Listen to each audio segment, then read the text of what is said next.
Modern, dense, diverse, expensive. As international as it is British, London is a city made for the world, open to anyone willing to compete and stake their claim for a spot in one of the greatest capitals in our modern age. The city is a sprawling capital with soaring house prices, foreign billionaires, and brutal competition. There's no room for stragglers here, and there's no time for sympathy. It's as they say across the Great Pond, if you can make it here, you can make it anywhere. Welcome to London.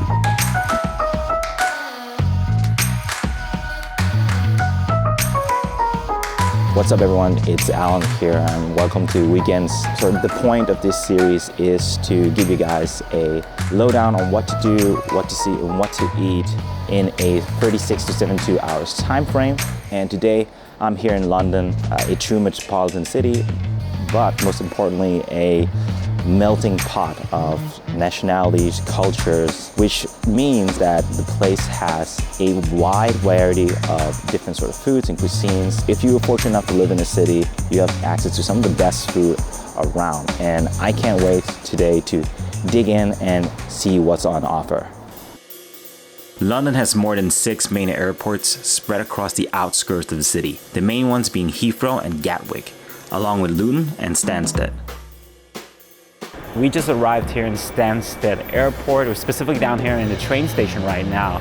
But if you fly on a budget airline to London, you're most likely going to land either in Luton or Stansted. We landed in Stansted, and the quickest and probably most convenient way to London City is by the Stansted Express line.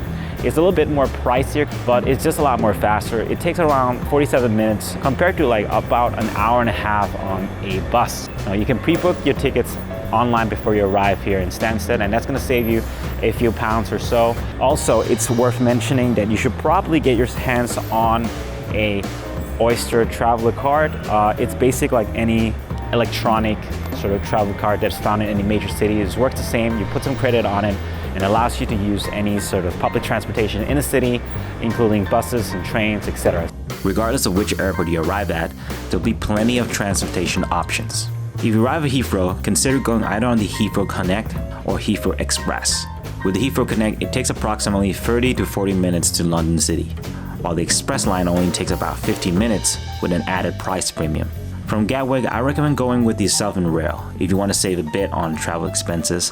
From Luton, you can catch a 10-minute shuttle bus from the airport to the closest train station at Luton Airport Parkway. From there, you can hop on the direct train to London with a travel time of approximately 40 minutes.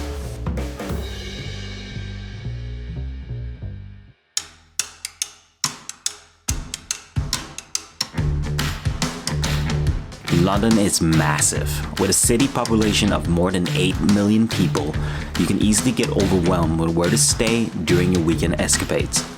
I recommend staying in the Westminster area, as central as you can get and close to most tourist attractions such as Big Ben, London Eye, and the British Museum. You also gain access to some cool neighborhoods such as the ever-interesting Soho, and you can easily satisfy your shopping needs at Oxford Street. I will also make a case for the trendy area of Shoreditch. Despite its gritty exterior, the area is filled with wonderful eateries and unique bars worth checking out. The best and most affordable way to travel in London is via the iconic London Tube system. Unlike many metro systems, the one found in London works efficiently and effectively. An additional tip is to download the Tube Map app. It allows you to plan your travel itinerary with relative ease. The best part about it, it also works offline.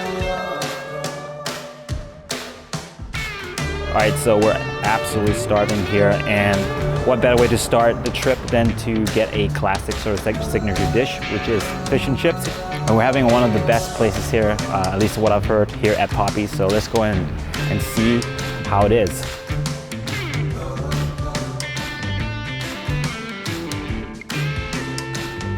All right, so we have our fish and chips here.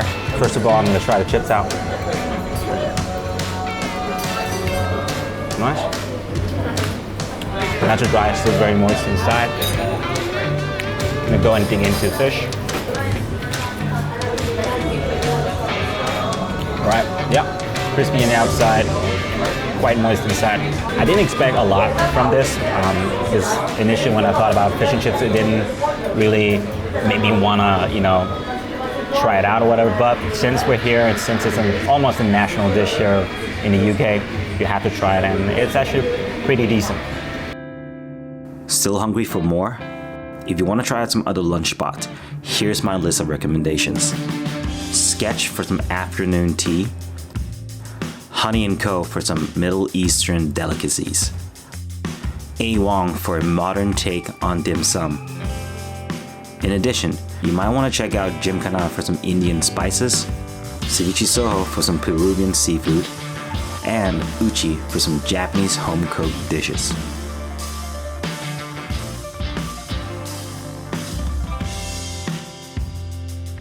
It's also recommended to check out one of the many museums in London, such as the National Gallery or the British Museum.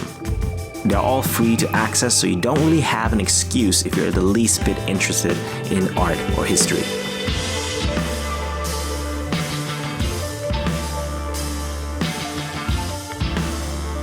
After spending a good part of the day doing all the touristy stuff, we start to feel the munchies. As dinner time arrives, we head over to Chinatown in search of the popular Taiwanese baos, which has taken London by storm. So we're here in Bao, and this is like a sort of a Taiwanese-inspired restaurant which creates these small sort of white buns. And we ordered like 2 of them. We ordered their classic bun, which is sort of like braised pork and some peanuts over it. And then we also ordered their pork confit or pork belly. And basically the buns, there aren't really anything foreign. You can find them in any other sort of Asian restaurant. They're all the rave right now here in London specifically, so we're gonna give it a taste and see how it goes. So first we're gonna take the classic.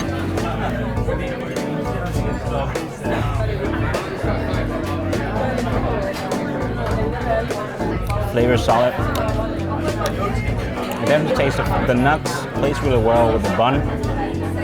Pretty good, pretty good. And let's go to the pork belly version.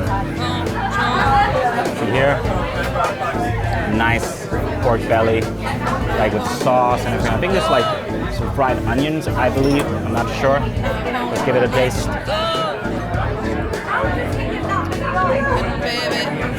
Oh, even better. This is by far my favorite one. The pork belly is like tender.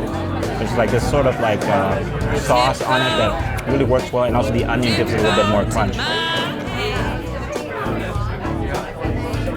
You can check out Bao in Soho or at the Fitzrovia department, which allows for reservations and a more upscale restaurant experience. As for other dining options, you may want to consider checking out Kiln, Koya Bar, or Somsa for its deep-fried sea bass, Burgers and Lobsters for its fantastic lobster roll, and if money isn't an issue, then you don't want to miss out on the Social Eating House. We head back to Chinatown to try out a bubble wrap, which is a Taiwanese dessert making its round in Western Europe. Alright, so we just grabbed a bubble wrap, but let's give it a taste. A bit too sweet for me, but I can see why people get this. I won't let you go.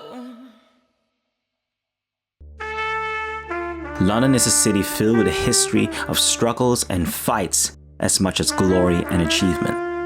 The city for some represents excitement and opportunity, while for others the city is considered dangerous, hostile, and difficult to live in. Longtime Londoners are slowly but increasingly moving out of the capital, complaining about the state of the city and increasing violence and acts against humanity happening all over. Yet some might say that isn't anything new. The people of London have experienced many dark days, such as during the Blitz in the early 1940s, or even the several bombings happening between the 80s and 90s. But life moves on in London. As people move out, new people move in. It's just that now most of the people moving in comes from other countries, from Russian oligarchs buying up London real estate, to willing and hardworking Polish immigrants trying to live out the British dream. Heck, Even walking through Chinatown, you hear more of the mainland Mandarin being spoken rather than the classic Hong Kong Cantonese we've grown so accustomed to. Nowadays, London is a place of choice rather than birth. People come to the city in hopes of making it big. However, London is brutal. But for bypassing travelers such as myself, this has allowed for the birth of one of the most diverse and interesting cities to be in. There's a certain charm about this city, and you can only admire the people coming here willing to risk it all to achieve their dreams. The following day, we went for a quick lunch at Hopper's to try out the famous Sri Lankan dish. Afterwards, we paid the famous Madame Tussauds a visit. Although expensive, I did overall enjoy the experience here, and if you haven't been to one of the Madame Tussauds around the world, then you might as well do it here in London. For more quirky activities to occupy yourselves with, try the following. God's own junkyard if you're wondering what neon heaven looks like. Or have a drink at Sky Garden, plus the view isn't too bad. Go on a graffiti street art tour at Brick Lane, or if you want to have prison inmates serving you a full course menu, then visit the Clink for your next restaurant experience. If you haven't had enough food yet, but want to try out a variety of dishes, then visit Borough Market. It's one of the oldest markets in London and has developed to be one of the more popular ones amongst foodies. So we're in Borough Market and we bought ourselves a little plate of mussels. Looks absolutely delicious, honestly.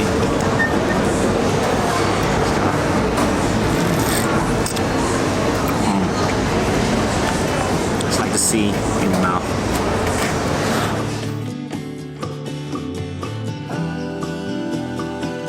If you need a quick pick-me-up, then go right next door to Monmouth Coffee and grab a caffeine boost.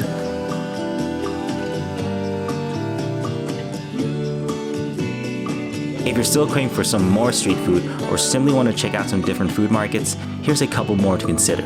Camden Market, Berwick Street Market, Old Spitalfields Market, Hawker's House, and Dinnerama in Shoreditch.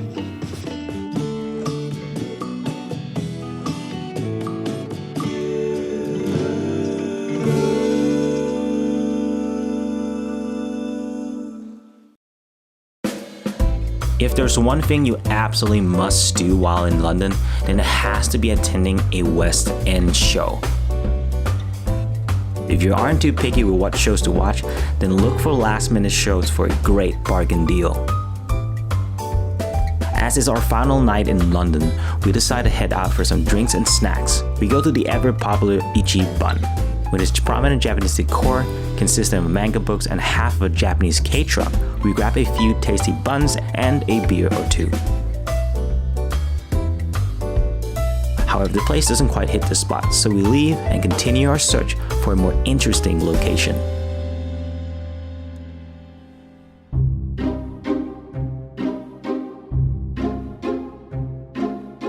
We enter a hidden dark doorway and climb a set of old stairs. After 3 floors, we reach a peculiar jade door. The smell of sweetly burning incense sifts through its worn-out cracks while the sound of retro beats buzzes behind it. Nervously, I push through the door with excitement of what's to come next, for the night is still young and we're just getting started. Enter Opium, a cocktail-infused dim sum parlor all dressed to look the part of a 1920s opium den. Oriental, shabby, but stylish. The bar serves Zodiac-inspired drinks while funky retro beats play throughout the room. Although a traditional lunch item, you can even grab a couple of char siu baos or other dim sum dishes while you're here. Opium clearly doesn't play by the rules. It's a great place to warm up for the night or even ending it. And if there's one thing you can rely on here in Opium, then it's the bartender's potent concoctions. If you're looking for some other alternative bars, here's a few to check out. Oriole if you enjoy a bit of jazz with your drink. First $8 for the 20 to early 30 somethings. Rubies for some strong tasting cocktail. Tea room at Bun House, a throwback to 1960s Hong Kong tea rooms. And Bounce if you're up for testing your ping pong skills.